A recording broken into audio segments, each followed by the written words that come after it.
Look at that. Canelo out. Hey, get the payday. You want payday? I know that Dmitry Bivol just beat the brakes off of Canelo. What up, Fight World? It's your boy Ego, and I'm back with some more boxing. Make sure you smash the like button. Also subscribe to my channel for the latest and greatest in boxing. You guys seen that clip at the beginning, the photo? Dmitry Bivol did that all night. 1-2s down the pipe. Dmitry Bivol, congratulations. Listen, I'm gonna break this into two parts. As of me recording this video, I did a 4-hour Boxing Ego watch party for Canelo versus Bivol. And the crazy thing is, I stayed on that long on the live stream. I didn't even cover the whole card. I really just covered the main event mostly. But I had a lot to say, and I got a lot more to say. So this is not the full breakdown. You guys have to hit the subscribe button for the full breakdown, but I will recap some of the stuff. This is basically like the cliff notes, and then there'll be an even more detailed video coming soon. Again, you guys got to subscribe. Now, congrats to Dmitry Bivol of Russia. He really dominated Canelo Alvarez, people. And this was a superb and supreme performance by him. Very impressive stuff. Dmitry Bivol had his way with a very good fighter in Canelo Alvarez. Unfortunately for old media, there was a lot of things and a lot of hype where they believed everything that they were saying, or at least they pushed a notion that they believed it. I seen people call Canelo King Nello and God Nello. And listen, I've never taken anything away from Canelo being a great fighter. He's very talented, but Dmitry Bivol had his number. Canelo Alvarez doesn't believe he lost, and I think he's really doing his brand a disservice. But as always, let me tell you the report and what was said. Canelo just said in the press conference that he feels Bivol only won 4 or 5 rounds, and he definitely won the fight. Cap. Bivol did what he wanted. All 3 judges, Tim Cheatham, Dave Moretti, and Steve Weisfeld, scored each of the first 4 rounds for Canelo and had him ahead 40-36 entering the 5th round. Now, boxing doesn't even try to hide it or mask it anymore. Look at the judge's name. His name is Tim Cheatham, and that's exactly what they were going to do to Bivol if he wasn't as superb as he was. They were going to try to cheat him. That's a bar. Write that down. So I don't know how the judges automatically gave Canelo Alvarez the first 4 rounds, but this has been the ongoing thing with Canelo's whole career, where no matter what the opposition is really doing, you always have judges. There's 3 judges in a championship pro boxing fight. You always have judges that somehow, some way favor everything Canelo's doing without interpreting the sweet science and what the foe is doing, or what they're presenting, or their jab, or like if Canelo's landing power shots, then they side with the power shots. If Canelo was jabbing and his opponent was landing power shots, somehow the judges are impressed with the jabbing from Canelo. So it's like there's no rhyme or reason. It just seems that Canelo is the media darling or judges darling in boxing, and they're going to give him the fight if they can. And that's exactly what came close to happening. The judges had the scorecard, which was horrendous, of 115 to 113. Guess what? Surprise, this wasn't that type of fight. It wasn't a 115-113 fight. This where boxing continues to shoot itself in the foot. Dmitry Bivol did the dang thing. He boxed beautifully, 1-2s down the pipe. He mixed in some hooks, some subtle body shots. Footwork was there. He stayed in the pocket.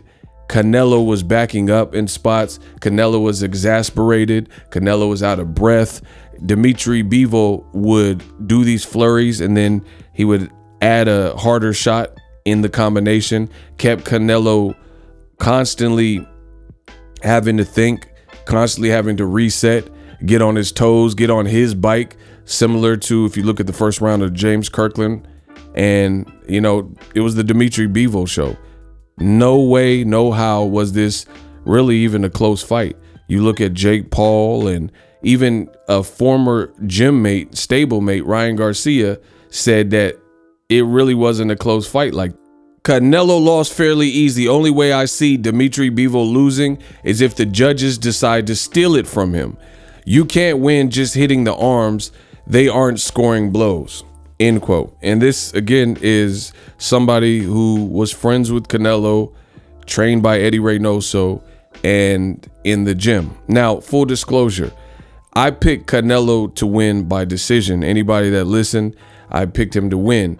I also stated that don't be surprised if there's some type of controversy. And even though I knew Dmitry Bivol was crafty, I wasn't confident based on playing the politics game that seems to be the case with every Canelo fight.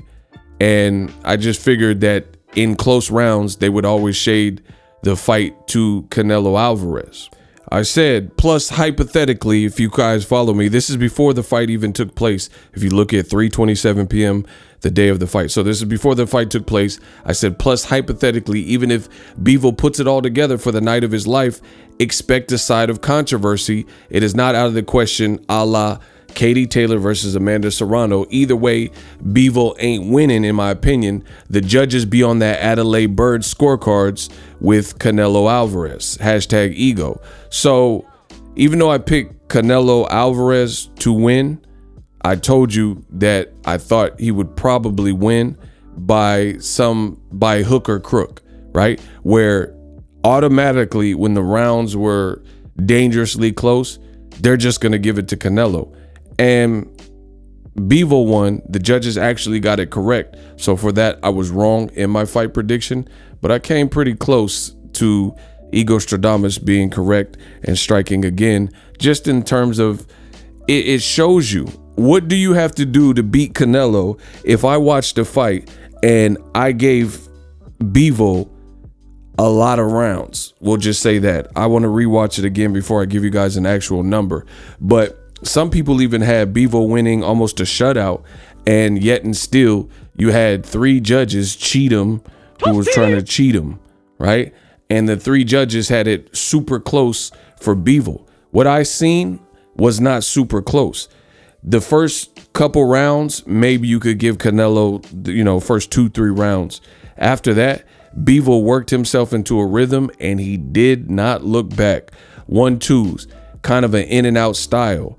And surprisingly, this is my honest opinion.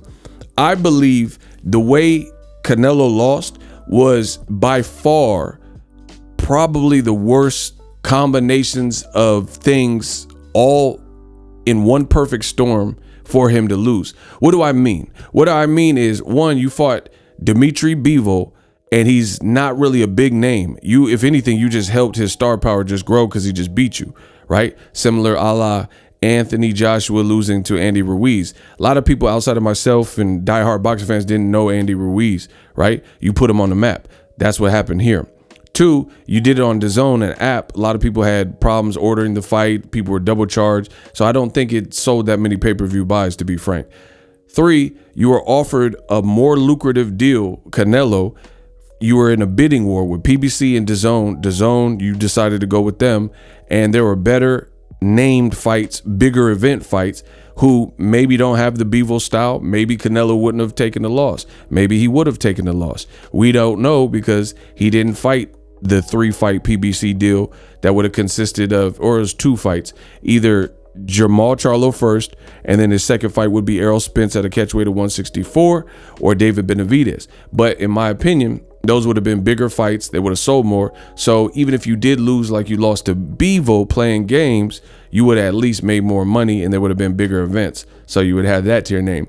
You took the short money, $15 million guarantee, instead of PBC's $45 million and $55 million, and you still lost. Second of all, how Bivol beat him was impressive, and it really set Canelo back, because that aura of invincibility and King Nello and God Nello, they were literally talking about the man fighting at cruiserweight and heavyweight. And now the same folk are in the comment section. Old media is in the comment section. Some of Canelo's racist fans are in the comment section with violins, tiny violins, saying Canelo was too small and he dared to be great. How did he dare to be great when he had a title beating Kovalev, and you said the fight was a fair fight. I said the fight was FAF. A lot of the Canelo fans didn't agree with me, and they said Canelo whooped Kovalev, and Kovalev was in prime, and he's a true 175 light heavyweight champion. So why are people now saying he's not a real light heavyweight? If he's not a light heavyweight, one, why did he move up to light heavyweight? Why didn't you take the PBC deal and you could have fought Jamal Charlo, defended your undisputed 168-pound titles on PBC for a bigger event, like I said, and you wouldn't have to worry about fighting somebody at 175 like Bivol. In addition to that, if Canelo is Mr. So small and too small for light heavyweight, then why on earth was Eddie Hearn saying he could beat Alexander Usyk at heavyweight?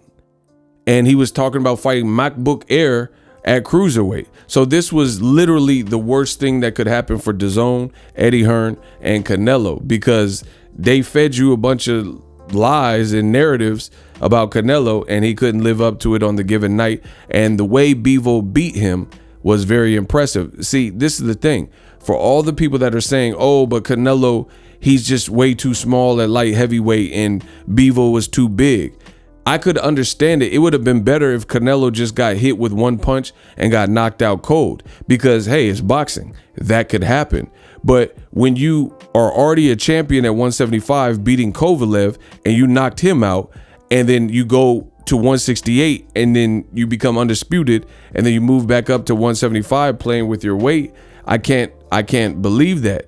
Like I said, it would have been better if you thought Canelo was small and he was too small for the division. It would have been better just to get knocked out, because if you just got knocked out, then you can at least make an argument, oh, he couldn't take the guy's power, the guys are too big up in that division. Makes sense.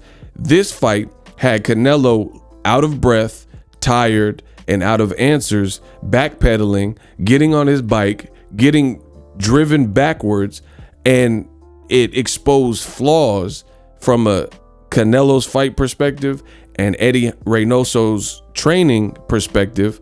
And it showed that Canelo suffers from the same, he's plagued by the same things that he's always been plagued with. And that's what it shows me. When he lost to Floyd Mayweather, old media said, oh, Floyd was 36, almost 37, and he was a vet, and Canelo was just a pup. But I seen in the Bivol fight, Canelo struggled with a lot of the same things. It was just a bigger person in Bivol doing it. Bivol was fighting off the ropes. Floyd was fighting off the ropes. Floyd was letting his hands go and punching in combination and vicious right hands. That's what Bivol was doing. He was taller and bigger than Floyd doing it. Bivol used some footwork. Floyd used footwork. Bivol stood in the pocket and would trade and get the best of it. Floyd did that as well. So to me, this was the worst way. Again, if Canelo would have got knocked out, it would have been better, because then you would have a case to make an argument that he just can't deal with the weight. But he got punished for the better of 12 rounds and was seemingly tired and out of answers, and his punches were missing towards the end of the fight, and he pretty much lost his form. But I don't want to give you guys too much. You guys got to subscribe for that. I'll do an official breakdown. Again, I got so many nice things to say about Dmitry Bivol. Not many people gave him a chance. Me, I thought he would be the more so the victim of politics, and I did think the fight would be close to the point where, you know, the fight there was a couple decipherable rounds and they would just shade it to Canelo, but I knew Canelo would look exploited in certain sections of the fight. And, you know, luckily the judges got it right, but I do think the fashion in which Bivol won made a big dent in Canelo's aura. Let me know what you guys think. Canelo, he's lying, saying he didn't lose that fight. I mean, he could say whatever, but you might as well just keep it real with yourself. Bivol dominated. As always, hate, comment, and subscribe. Till next video, it's Ego signing off. The future is now. The Hibernation 5s by Kenichi Bear. Hybrid gaming and lifestyle headphones. Out of the box, you can connect to any console or PC. Bluetooth ready with a low latency USB adapter, color RGB, and extreme bass mode. The Hibernation 5s adjust to you. Whether you need a gaming, travel, gym, or lifestyle headphones, the Hibernations got you covered. The new Hibernation 5s, link in the description. customize the way you hear the world. Welcome to the nation.